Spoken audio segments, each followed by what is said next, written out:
So on to today's event. I'm absolutely delighted to introduce our two speakers. It's increasingly evident that if we have any hope of creating a sustainable future, the economic engines of our societies need to consider how to look after the planet and its people, as well as working to enhance prosperity. I've just mentioned IIE briefly, which supports organisations to improve their environmental performance and includes an element of delivering socially beneficial projects. But today we'll hear from Jenny Herrera of the Good Business Charter, which focuses more on how organisations can improve their social impact, but with an element of considering the environment too.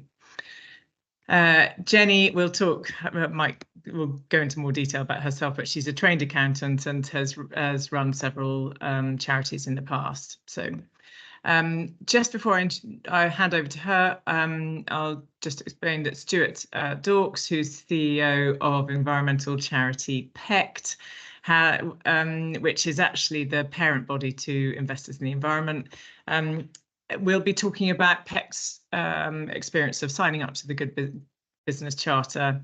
He'll talk about why we signed up, the process and the benefits that PECT hopes to derive from having done so. So for now, I will stop my sharing. I will hand over to Jenny, and thanks very much, Jenny. Great, thank you so much, Camilla, and it's wonderful to be with you this lunchtime. I'm looking forward to sharing with you an overview really about the Good Business Charter, what it is, why it can be really useful, and then I really am hoping for lots of questions off the back of that so we can have a good interactive time afterwards. So I have got a few slides which I will share with you. I'm going to talk to you about doing good business with the Good Business Charter. We're here to recognise, champion and encourage responsible business behaviour in the UK through all manner of businesses, big, small, public sector, third sector. We believe that there is a need to have a really clear benchmark for what good business behaviour looks like in this country. The Good Business Charter has 10 components, and as Camilla said, one of them in nice green there is environmental responsibility, but there are another 9, which the vast majority of them in the S in ESG. So sometimes I say the S is a poor cousin, but actually one of our mottos is it's all about the people. These 10, I'm just going to go through them for you. The first 5 are all about employees, all about your people. If you're an organisation that is employing people, we ask you to pay the real living wage as defined by the Living Wage Foundation. They do a lot of research on what people actually need to live on, and it is slightly higher than the minimum wage, which is now called the living wage, which is a little confusing. The real living wage is £12 an hour for people outside of London, and a bit higher for London. And it isn't just about those on your payroll, it is going through your regularly contracted staff as well, which makes it a high bar.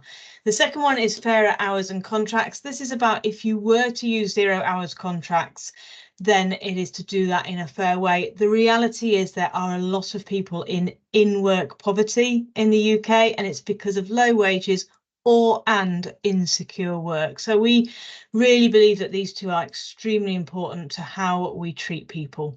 There's employee wellbeing, that is making sure that we're caring for our staff, their physical and mental wellbeing.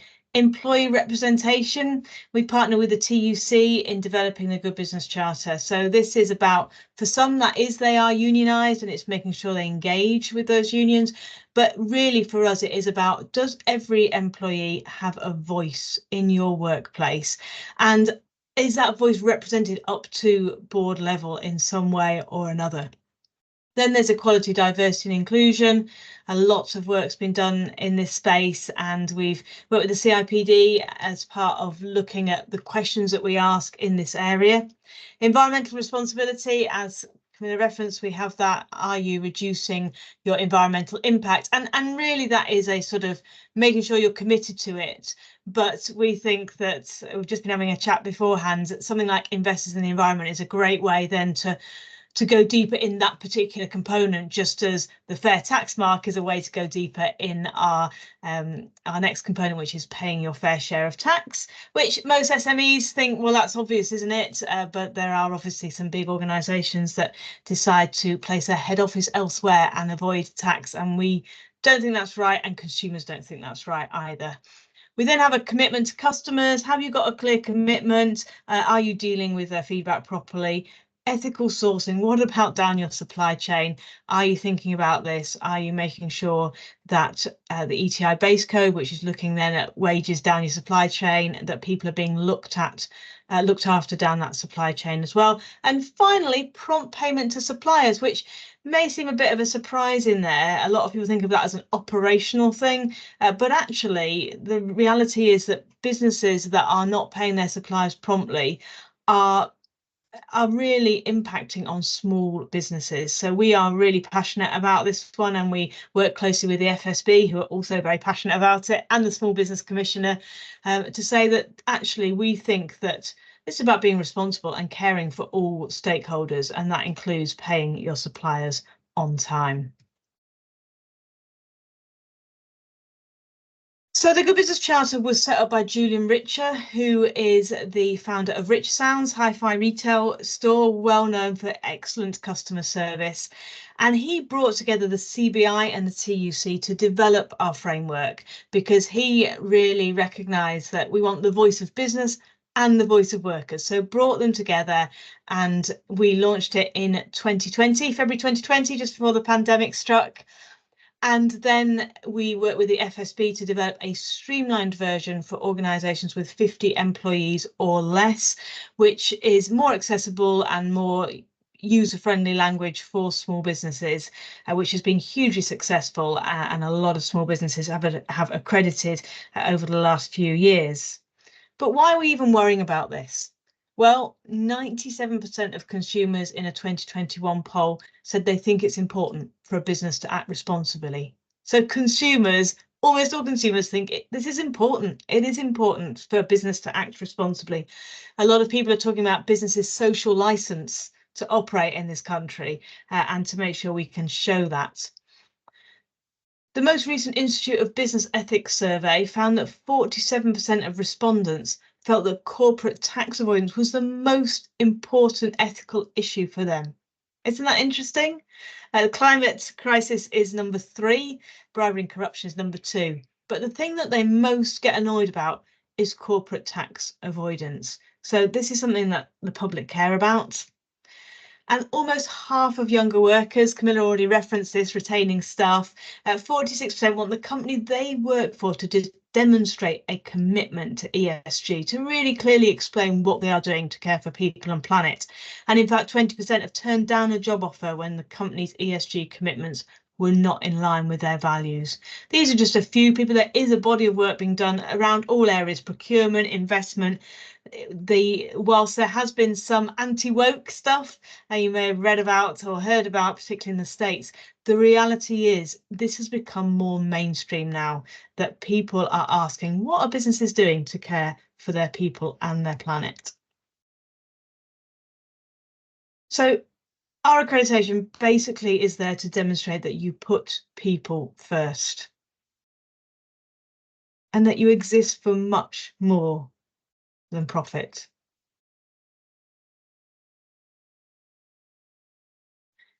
It's a framework that helps you to communicate your values, attract top talent, and foster loyal customers. And we've really seen that. We have about 1,300 accredited organisations. We have some large companies like Aviva. We have TSB was our first retail bank to accredit. More recently, Leeds Building Society is accredited.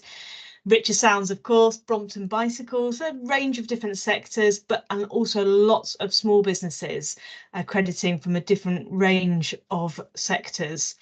And when we're talking to some of these businesses, let me give you a couple of examples. An accountancy firm called Wilson Wright, they say we're in a very competitive sector, plenty of accountancy firms out there. But when they are putting out for jobs, they explain that they're Good Business Charter accredited, what that means to them, and they say that it is helping them attract people to their firm as opposed to other accountancy firms. As a chartered accountant myself, I remember when I was weighing up job offers, sometimes it can be down to that. Where will I fit best? Which is the best place for me to go and work, where my values are going to be aligned?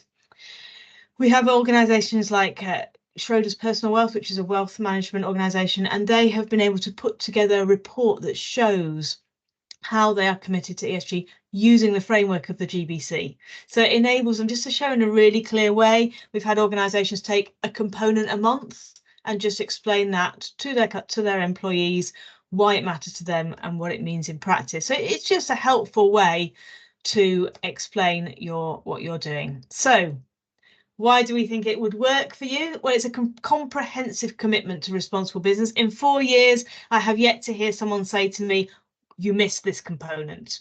It isn't perfect, but it does have a good covering of all the key areas that we think businesses need to be thinking about. It's cost effective. We keep the prices very low because it's being subsidised by Julian Richer and his wife. Their charitable foundation is subsidising us because they care passionately about it. So we are trying to keep it low cost, enabling everyone to accredit. Current cost is for businesses that are under 50, it's £25 a year.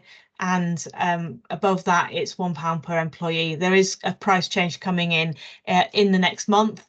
But that's what it is at the moment. But we will still keep it cost effective and low. It's easy to apply for. So you apply for it through our website. It's a self-certification. We then, of course, do background checks. But one of the ways that our model works is that once you're accredited, you will put it on your website and you will tell people internally, externally that you're accredited, and they will hold you to account. So the public will hold you to account for what you've committed to. And if they say, actually, they're not doing this, then they can report their concerns to us and we will then investigate. So that's the kind of mechanism by which we do it. But it is easy to apply for, and hopefully Stuart will give testament to that after I've finished. It's open to all. And this actually, interestingly, with the large listed companies, we're able to say to them, you've got to think about your scope 3 emissions. And what do you do about your SMEs in your supply chain? And we're saying, well, why don't you ask them to accredit with the Good Business Charter? Because then they are going to make a commitment to reduce their environmental impact. So it's quite useful the way that it can work for all sizes of organisation. And we speak the public's language. That's really important to us, that we just speak really clearly and that people know. If you're GBC accredited, you are committed to these 10. It's not pick and choose. It's not confusing. You are committed to all 10. And if you're not, you can't be accredited. Sadly, earlier this year, we had to throw Capita out, which were our first accredited organisation, because they're no longer committed to the real living wage. So they had to leave. So it's really clear accreditation. So customers, employees, other stakeholders want to work with companies who share their values, and it just gives you that way to communicate it clearly, encourage those in your supply chain and your clients to accredit to. This is a movement. We want to raise the bar on good business behaviour. We want to get everyone moving together. And actually in York, where I'm based, we have our first GBC city, and we would love to see other cities, towns, boroughs, counties, regions that are saying we want to accredit with the Good Business Charter, get the key anchor organisations in that area to accredit. So here in York, we have the council, both universities, the NHS Trust, Aviva also has quite a big office here in York, but also all the small organisations as well. We want to see the GBC on various shops across the high street, which show that this is a responsible city for people to come and work in and to come and shop in as well. So, that's certainly an area that we would love to develop as we grow. And it's an accessible and affordable way to let customers, employees and suppliers know you're a great company to work with. It is that separate accreditation. Rather than shouting it yourself, we can recognise you, and it enables you to have that credibility, and it sets you apart. We have a small retailer, they are a new business and their shop was going pretty well, but they were struggling with online sales. once they were GBC accredited, they said they saw an immediate uplift in sales because it just gave them that additional credibility. And, you know, many cannot do this. You might be thinking, oh, it's just another accreditation. The reality is many can't accredit. So you have an opportunity, if you are able to commit to all these things, to really lead the way. And in fact, one thing that we've done this year is that we've marked a Good Business Week, which we did in February, which is our anniversary. And it was great just to celebrate good business. We're all sick and tired of hearing about all the bad stuff, like P&O Ferries, who, you know, fired all their staff and then rehired people cheaply.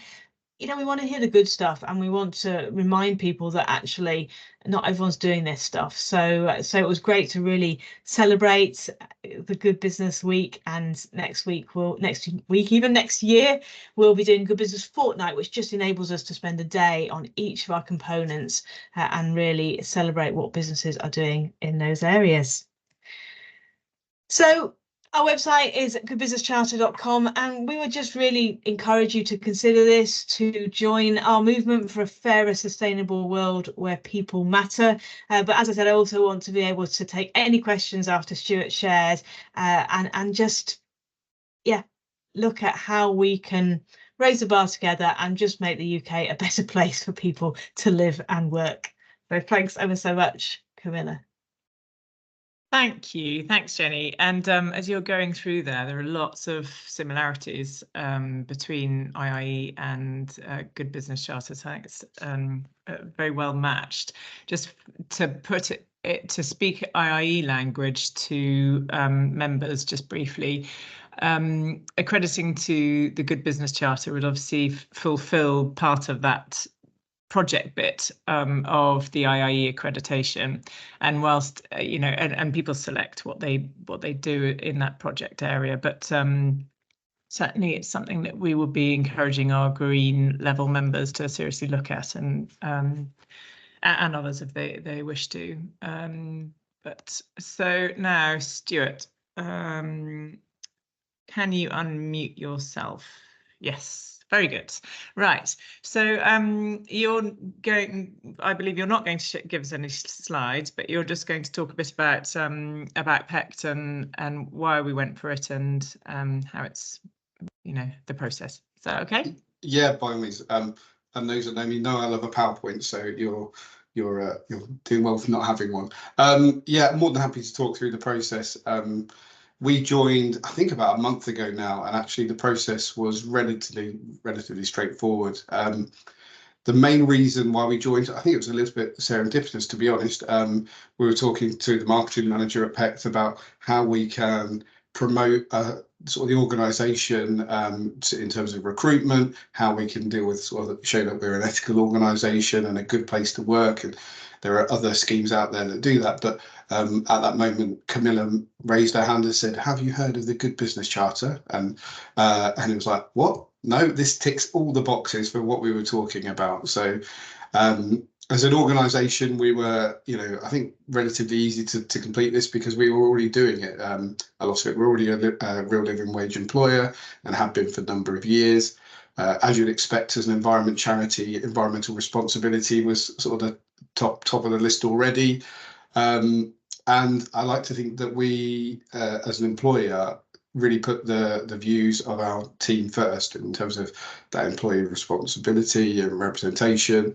We try and be fair in terms of hours and salaries, etc. So we were ticking a lot of the boxes already. So as we went through the questions, like, we can do this, we can do that. The same way we like to think of ourselves as a good partner and somebody who we're doing business with. So, you know, paying on time and being paid on time is quite important to us as a charity. Obviously, as a relatively small organisation, cash flow is king, and that's something that we do encourage. And we have come a cropper off in the past, really. We've had a few contracts that take 6 to 12 months to pay, which is ridiculous when you're a small organisation.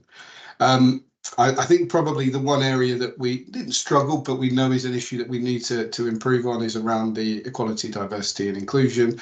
You know, we spent a lot of time as a PECT group and as a board looking at how we can diversify the organisation, but it's a real struggle both in the third sector and within the environment sector, and that's something that we want to play our part in doing. but it's something we know that we need to be working on as well. So whilst I think we tick all those boxes, there's work still to be done on each of those areas as well to make sure that we're excelling. So in terms of the actual process, really relatively simple. Like Jenny sort of said, go through the website, answer the questions, self-certify. That process was really straightforward and really, really good value for money. You know, we paid the £25 and I had a package arrive yesterday. We got a free book, which Camilla, I think, has got there. Yeah, which to sort of encourage us on our journey, and I put up the sticker yesterday in the window as well to show we're a good business charter. So yeah, the whole process has been really smooth from start to sort of finish, and it's something that we also keep sort of working towards as we go through. So yeah, happy to answer any questions if anyone's got about the process and how we found it, and things around evidence. But yeah, it was very it was a perfect timing from Camilla raising her hand and saying, have you heard of this? So yeah, really pleased to have joined, and I've already spoken to several other businesses who I know are looking to sign up as well. So yeah, it's great. Excellent. Well done, Stuart. You must have been one of the fastest finger firsts, because as soon as I mentioned it, he was kind of then waving the accreditation at me. So I was you were very prompt to act. I just one thing, Stuart, for you. Did you get feedback about sort of, because you picked up that your PECT was weaker in one area than maybe the others? Did you get that feedback from Good Business Charter as you were putting your things in, or is that a self-evaluation? That was a self-evaluation. I think we obviously meet the criteria that was required, but we know that that's an area that could improve. So yeah, right.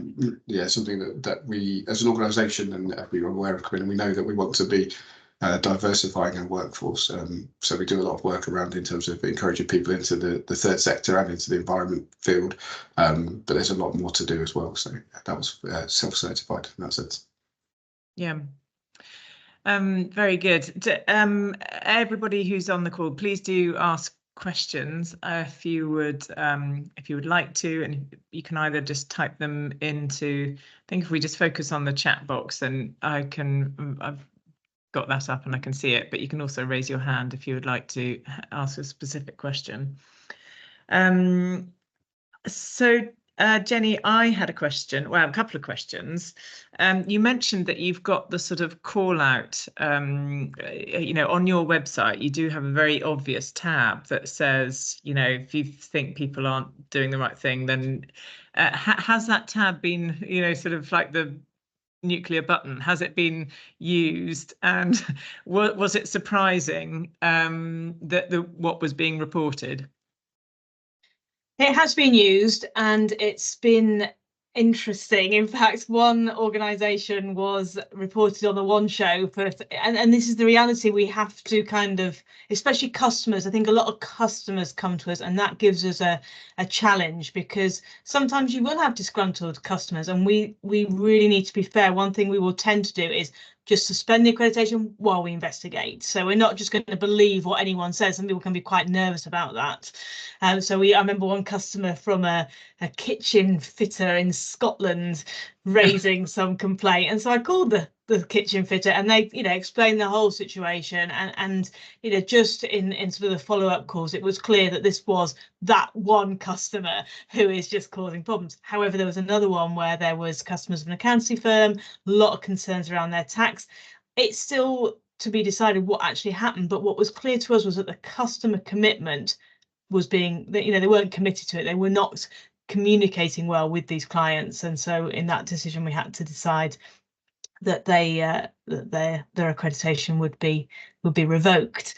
Councils are an interesting one. That's our biggest challenge, really, because councils have such a range of stakeholders, and that's kind of one of the things we've just got to say, well, are they consulting? And obviously they're never going to be able to please everyone, and I think that's, we try to be transparent on what we're saying, and that you can't please everyone. The Good Business Charter isn't about being perfect, and it isn't about pleasing everyone. It's about being committed to these 10 things. So obviously sometimes there'll be disgruntled employees, disgruntled customers, and with the CBI itself, who helped found it. We had to suspend their accreditation last year in the mix of all the challenging situations they had around.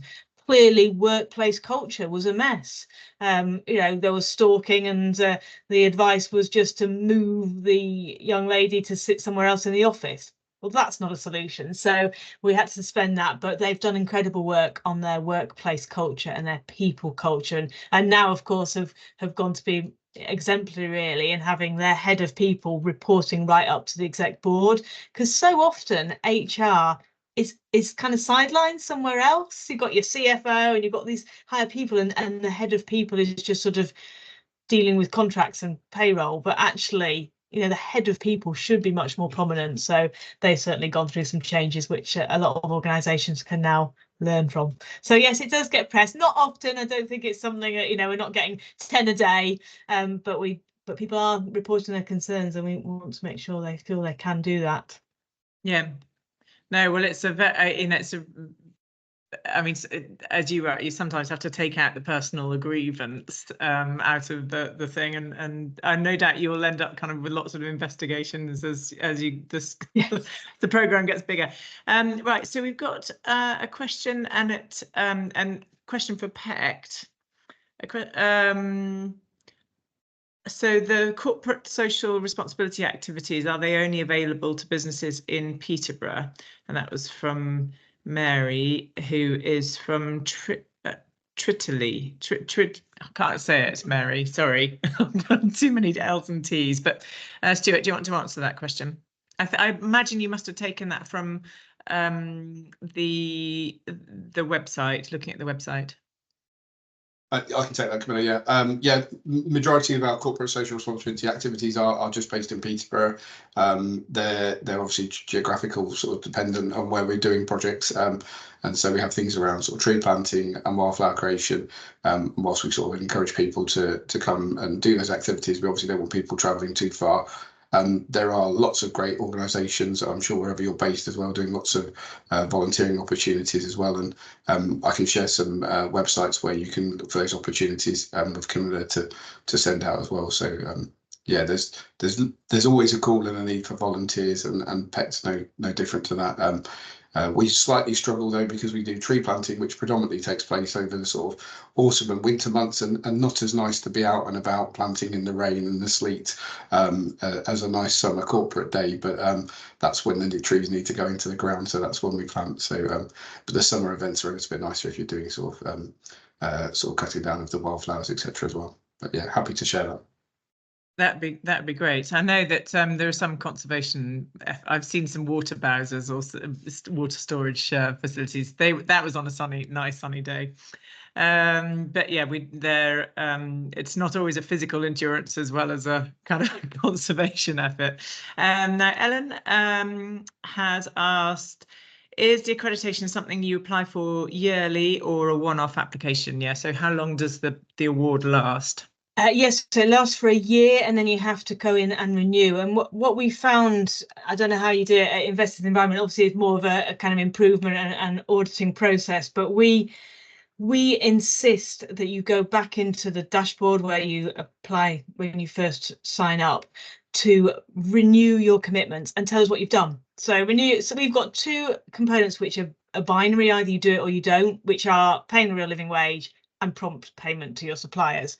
But and actually three, because tax, either you pay or you don't. So there's three. The other seven, they're journeys, as you well know with the environment, as Stuart's mentioned with EDI. What have you been working on in the last 12 months in this area? Now, we don't want chapter and verse, but it's just to give us a sense that you are committed in the sense of working on this over the year. And what has been interesting to us is that I think a lot of organisations don't. So Living Wage Foundation, for example, they invite you to go back in, but if you don't, it just renews and you get invoiced, whereas we will not invoice until you've gone back in and committed, because we think it's really important for people to stop and just recommit in each year, and then you'd be charged another year's. And that's why there's a charge each year, because there's work done on our end each year to check what's been going on in the last year and just do all our background checks again as well. Brilliant. Okay, thank you. Justina's asking, are any of the 10 components particularly challenging for members versus other components? So yes, paying the taxes is incredibly difficult, obviously. The big one is the real living wage, and it is obviously there are certain sectors that are really for whom that is much harder. So our financial services sectors, is it any surprise that quite a lot of our more well-known organisations are in the financial services sector? No, because it's less of a challenge for them to pay the real living wage. However, this is how we change UK society for the better and try and raise that bar. And we have got like a care provider that's accredited, Silver Birch Care. Obviously, Richard Sounds is a retailer, so you know they've shown that you can do it in retail. Hospitality, you know, there will be smaller cafes that have accredited. We recognise it's a challenging time, but certainly real living wage is the biggest one. But then you'd be surprised, you know, some organisations, they have to change their systems so that they can pay promptly before they can accredit. So prompt payment can be a challenge as well. But others have just found that they're committed to it, but they've never really thought about it before. So one charity we work with, they're like, we haven't really thought about ethical sourcing before. Now that we're accredited, this is the one that we're going to do some work on. So a real range. Yeah. Okay, Jenny, another question. What are your thoughts on the news around B Corp accrediting businesses that are under fire? And what makes good business charter different to B Corp? I told you I'd get that question. You did. We'll be asked about B Corp for sure. I know, can see into the future. I'll answer the second first. So what makes GBG different to B Corp is, first of all, and I know B Corp are going to change on this, but first of all, we have 10 clear minimum standards. So it's not a pick and choose. The way that B Corp works at the moment is it is a more in-depth or, you know, self-auditing process that can be really useful. And, you know, we think they're obviously doing great stuff globally, and a lot of organizations taking time to do the B Lab assessment, but you have to get 80 points out of 200. So it is a 40% pass mark from that point of view, and people will tend to pick and choose where they want to go deep. So the risk with that is that B Corps are put up as a gold standard, but they may have a tax haven, they may be union busting, they may not pay people the real living wage, there may be human rights issues down their supply chain, and these are some of the things that have been pulled up in recent news. Now they are aware of this and they are addressing it. Because they're global, that takes time, and I'm not sure what it's going to look like at the end. They're still putting all that out to consultation, but I would argue that what people on the street want, and because Julian Richer is a retailer, he's like, what do people on the street care about? And I've shown you in those stats, they care about people paying their taxes, they care about them treating people well. And so I think there's a real need to be super clear on that. And the more complex these different assessments are, the harder that is to see, okay, well, what do they actually do? And so that's why that's a big place that we're different, and we're UK focused. We are a UK accreditation. That is where we sit, which works well with all your, you know, 97% of SMEs, or you know, higher than that, isn't it? 99%. And you know, talking to supermarkets, trying to encourage someone to be the first supermarket, it's very UK focused, which I think the TSB also particularly liked. So those are the key differences. And yeah, there's been a lot of news recently around B Corp. And kind of, I think one thing, I was listening to one podcast, and they were very small businesses that are accredited with B Corp. Another big difference, of course, is it's much more expensive. Even a sole trader has to pay, I think it's £250 to sign up, then £500 while they're B Corp pending, and then £1,000 once they are a year. And then obviously bigger organisations have to pay like up to £50,000. Ours is capped at £2,500 for our biggest organisations. So there's a massive difference in the amount of resources, both financial and time, to do the assessment. That is a big difference. I was in the middle of something before I interrupted myself. I can't remember what I was saying now. Apologies. Yes. Might come back to you. But yes, the question was, in case you know, what were your thoughts around B Corp accrediting businesses that are under fire? That was it. Yeah. So there was this podcast, and there was these very small businesses businesses, which I think is amazing. They've taken the time and paid £1,000 to be B Corp certified, and they may be a sole trader. And they were saying it's about, they see them as being a business that's a force for good. They've been created for good. They've been created to contribute to the good of the planet, rather than making big multinationals less bad. That was their complaint. So within the whole movement, that was their complaint. I think for us, we say, well, actually, we're about ensuring that businesses don't trample over people and profit. So you can be a business that's selling hi-fis or, you know, doing different things, but just make sure that you're committed to these things in the process. You have to be able to make a profit, because otherwise you'll go out of business, but you have to be able to make a profit in a way that makes sure that you're not trampling over people, planet, and avoiding your taxes. So I would say there's a difference. We tend to talk more about just being a responsible business or a responsible charity, rather than necessarily existing for good, because you're existing for what you saw the gap in the market for. But in the practice, in the process of that, you can make sure that you are creating good workplaces for the people who come and work for you, that you are caring for the planet, and all these other things as well. Yeah, interestingly, we have a couple of IIE members who signed up so that they can then try and meet their B Corp criteria, which in their environmental improvement. So it's kind of which seems a bit of double up, but you can get some points depending on what you're if you're a business that's set up by a minority, ethnic minority, then you get points for that. But like, well, right, you know, Julian's white male, but that doesn't make him any less passionate about this stuff. And I think, yes, yeah, right, yeah, there's a bit of a weighting. That, I think that's the other thing. There's no weighting, you know, weighting, right. WEI, GHT. Yeah, there's no weighting in the GBC. You have to do all 10. Yeah, and there isn't a weighting of points for different things. Yeah, I got a couple more questions. One is on the makeup of your membership, and those who are accrediting mainly B2B, or are they B2C, and what sort of size are they, and sector, I suppose, breakdown. So we've got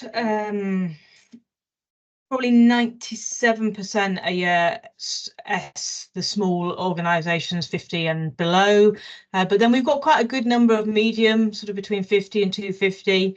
A lot of different sectors. Axminster Tools just jumped into my mind. They obviously do tools, so lots of different types of sectors, different organisations. And then we've just got these few big ones at the moment: Aviva, Legal and General, St James's Place, but that's where we're trying to move to get some of the big ones. But actually, I think the SME space is our sweet spot, because it just helps people who are on that journey, whether they're scaling up or just giving them that framework. And what we're saying to the big ones is, if you can do it, just lead the way and encourage others down your supply chain.